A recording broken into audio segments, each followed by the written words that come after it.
Kung meron kang eye bags, nangingitim ang iyong mga dark under eye circle, hirap kang matulog at namumugto ang iyong mata, pwede kang gumamit nito. Ayan, sabi ni Mima, yan din ang gamit ko at ang sarap sa pakiramdam. At pagising ko sa umaga, parang ang fresh ng looks ko. At super tipid niyang gamitin. Yes, Mi, napakatipid nitong gamitin mga Mima. Sa halagang 194 pesos ninyo, napakatagal nyo na itong magagamit mga Mima. Umabot ito ng 1 month to 2 months. Pero itong sa akin, tumagal siya ng 3 months. At look at this mga Mima.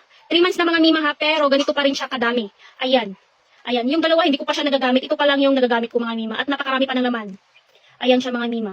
Kung meron kang eye bags, maitim ang iyong mga dark under eye circle, hirap kang matulog, namumugto ang iyong mata sa umaga, pwede kang gumamit nito. Meron na nga pala itong instant cooling effect na nagpaparelax ng ating mga under eyes. Kaya naman kung hindi ka pa nakapag-try nitong ating Dewy Hour Eye Balm Cool Stick na super refreshing sa ating mga under eyes na tinatanggal ang ating mga eye bags, dark under eye circles, wrinkles, and fine lines. Kaya naman ilalagay ko lang ang legit link dito sa aking yellow basket.